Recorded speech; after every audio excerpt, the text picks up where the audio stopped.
Good afternoon. I trust we are all well and we're ready for today's webinar dealing with child custody. You are welcome to pose your question and I will try my best to answer it.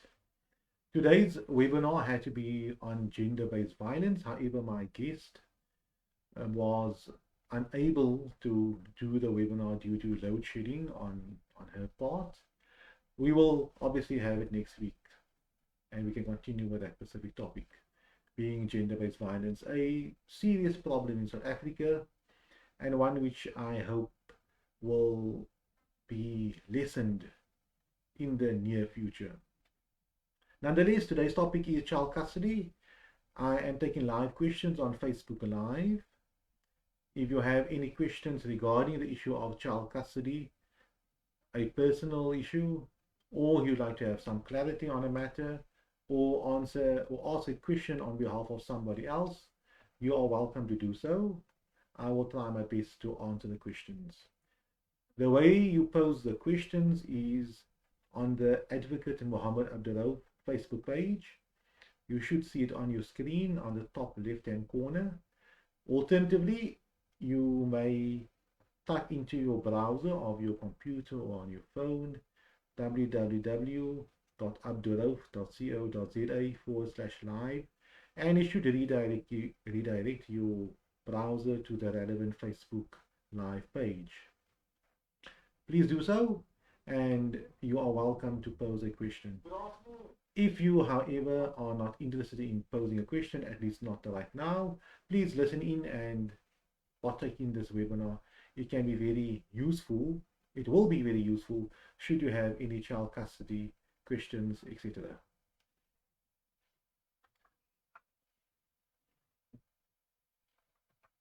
Let us begin. Firstly, I like to answer questions based upon the queries I had during the day. Not answer questions, I like to discuss issues based upon the queries I had today, either based upon a matter I attended to at court, alternatively a face-to-face consultation or a virtual consultation, which seems to be prevalent these days via Zoom, Facebook Teams, Skype, sometimes WhatsApp video, and discuss those specific topics. It's very useful to do so because my mind obviously would be fresh and fresh based upon the topic. It will most probably be exhausted right now, and I would be able to engage with you in such a manner whereby you would understand the problem which has arisen and also apply to your specific circumstances. Many people mention to me, clients mention to me, that their current or present situation is very complicated and they do not understand what it entails, how to resolve it. I understand fully what they're saying. It is like someone who never used a computer before.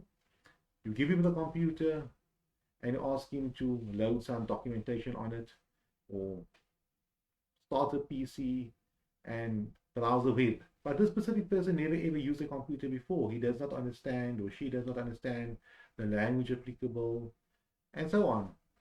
Therefore, obviously, it's complicated, and he or she might have to learn the process. Now, in learning the process, it needs to be done. However, it needs to be done in a very simplistic and logical manner so that the person will understand it. There are many legal articles written out there. Some of them are very well written, very systematic. You understand the law very easily after you have read those articles, and some articles are a bit hard to understand. It's drafted for a lawyer, for somebody with a legal background, and not for the layperson. So these videos are basically focused on lay people, people who do not have any legal experience, any specific experience regarding court matters, litigation, etc. And hopefully you can benefit from that. Let's start with the general question which a person will be posed with is basically, what rights do I have regarding my child? A client asked me this morning, do you have 50-50 rights in relation to your child? Is that what the law says? I struggle to answer that question based solely on the fact that of my years of experience in family law matters. How do you argue and how do you stipulate that someone will have 50-50, my phone is ringing, 50-50 rights regarding a child? You can't cut the child in half. Therefore, my answer to the specific person was basically the law does not say the mother has more rights regarding the child or the father has more rights regarding the child. The law does not say that. What the law is saying is both parents have equal rights regarding the child, and hopefully they can come to an agreement and a resolution on how to exercise those rights. It is the same manner if two people own a car jointly, so both parties paid for the car together. They're equal owner regarding the car, so they technically have equal rights regarding the car. However, they cannot drive the car at the same time. Not both of them can be in the steering wheel at the same time. They can't use the car at the same time. It might be the same thing which I mentioned earlier on. Therefore, although they have co-ownership regarding this vehicle, they still need to come to some type of an agreement regarding how they're going to share this vehicle. And the same applies to a minor child. Going back to the car scenario, it might be more logical for one party to use a car during the day because he or she might not be working during the day, and for the other party to only use the car or the vehicle during the weekends because he or she does not work during the weekends and is available to enjoy the car during the weekends. So therefore, in relation to a minor child, the same principle applies. If I must use a scenario, you need to work out how can we jointly share in regard to the minor child. Yes, we both have rights, but how can we make it work? I work 9 to 5, the other party works 3 to 7 in the evening. I am available on weekends, every weekend, but the other party is only available on a Sunday because the business is closed on a Sunday and they work on a Saturday. The parties need to come to an agreement. If they cannot come to an agreement, yes, you can still argue and say they both have equal rights, but we need to come to an agreement regarding contact and care. And if the court gets involved, the court would have to make a decision as to what is best for the minor child. And in making that decision, the court might have to say, unfortunately, under these circumstances, I am of the view that the minor child should primarily reside with the one parent, and the other parent should have contact and care rights X, Y, and Z.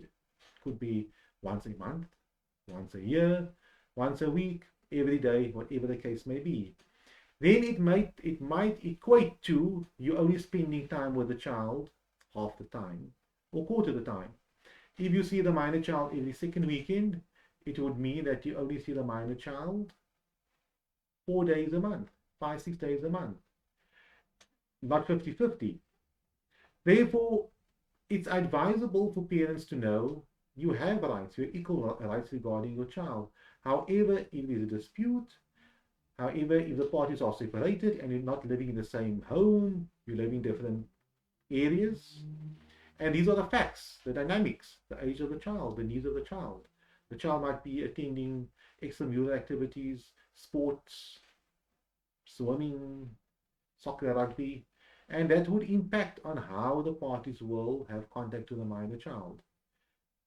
Now, in the same way, a parent can say, I have rights to my minor child, but if the child is at school, you can't keep the child out of school for your sake so that you can spend time with the child. The child needs to go to school. If the child needs to attend to certain type of sporting activities, the child must go to those specific sporting activities. You can't say, I want to spend time with the child during that Saturday mornings when he goes to soccer because I am the parent. That's not in a minor child's best interest. If it's necessary, if there's no other specific times which you can have contact with the minor child, and it would be in the minor child's best interest to have contact with one parent and basically not exercise a sport, then that would be the minor child's best interest. But you cannot cut the child in half.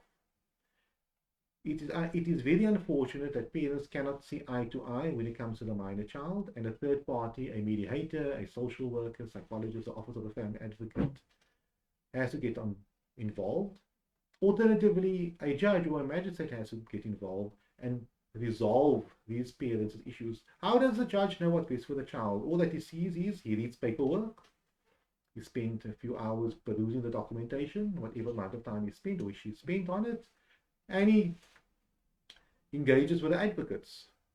And in a period of 2, 3, 4 hours, he should make a decision that affects a minor child, affects the parents, affects everyone.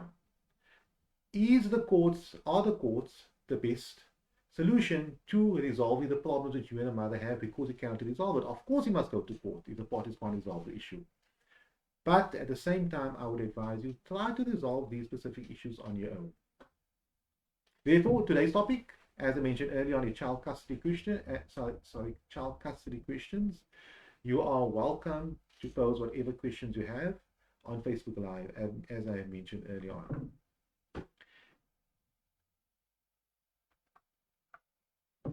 I think everybody is now in the live chat, and if you have any questions, please feel free to pose it. Following on from what I mentioned earlier on, when it comes to child custody issues, the courts, the law, the Constitution, the Children's Act, it specifically states that a minor child's best interest is of paramount importance. In every matter concerning a minor child, the child's best interest is looked at first and foremost, not what the parents want and not what is in the best interest of the parents. What is best for the minor children is what will be applied and given effect to. Obviously, it is within reason. If regarding child maintenance, you can't spend your entire salary for the minor child so that the minor child can have very expensive tastes, eat very extravagantly, dress very extravagantly. Of course not, within reason. We have to look at all circumstances, and once the court has determined that a specific custody arrangement, a specific care and contact arrangement would be best for the minor child, the court would make such an order. But that is what the court has to determine, what is best for the minor child. Now, moving on to that beyond that specific principle, what generally happens? A couple, they have a minor child. The child is, brought up in the household, if that is a scenario, and then the couple experiences problems. This is where challenges occurs. They experience problems, they separate, and their problems overpowers their logic, and they focus on what is best for the minor child. They start seeing the minor child as the weapon, as the pawn in the equation, and what they do is they cannot physically fight with the other party, for lack of a better scenario. They would use the minor child as a means to inflict emotional, psychological damage to the other party because of the problems they have. That's just my general assumption. Of course, many other times the scenario might be different, but that is what happens. And I pose a question. In a care and custody issue, I would ask the party, while you guys were together and you had this minor child, quite young, a year old, and one parent had to go away for work purposes, either overseas, alternatively, they had to go to a different province, but for a few days, and the parent has to care for the minor child. Let's say in the scenario, the father. Wonderful. Mother has no problem. If she has a child from a previous relationship, that's fine as well. The father can care for that child, his child of 1 year old, and the child in the previous relationship. What generally happens is the parties separate, they have problems. A week after they're separated, the mother, for argument's sake, refuses contact. I'm not generalizing here, I'm just using a scenario. The opposite can also apply. She refuses contact, parties go to court, and then the question gets posed. You had no issue a few months ago with the father having contact with the minor child overnight, but now because you guys have separated, you have an issue. So the logic is a bit, tainted. It's not no more longer logic. In my view, and I've used a scenario once, when couples are young, teenagers, they have a certain type of logic which doesn't make sense. And it seems to me that that specific logic sometimes come out later when the parties have disputes. I'm not being facetious here. This is what I see on a regular basis. I'm mentioning this to you as viewers so that you can think. More than likely, you are a reasonable person and other parties unreasonable. That scenario is applicable. However, I urge parties to act reasonable and rational and do not use a minor child as a pawn, as a means of inflicting harm, psychological harm, emotional harm to the other party, sometimes financial harm, financial abuse, whereby one party will take the other party to court in order to cripple that person financially. Whatever the case may be, do not use that. Do not use a minor child as a pawn. What I would advise you to do, if your mind is being clouded, if you feel that things are a bit stressed out over here, I'm acting differently than how I've acted many years ago or many months ago when you and the other party was still together, seek professional help. Obtain the services of a mediator, see someone who can assist you regarding entering the parenting plan, and so on. Therefore, moving forward on the issue concerning child custody and questions, I would strongly advise parties to not go to court unless it's absolutely necessary. Try to resolve these matters on your own as best as you can. So therefore, if there is any problems and the matters cannot be resolved, approach the court and the court will hopefully be able to assist you.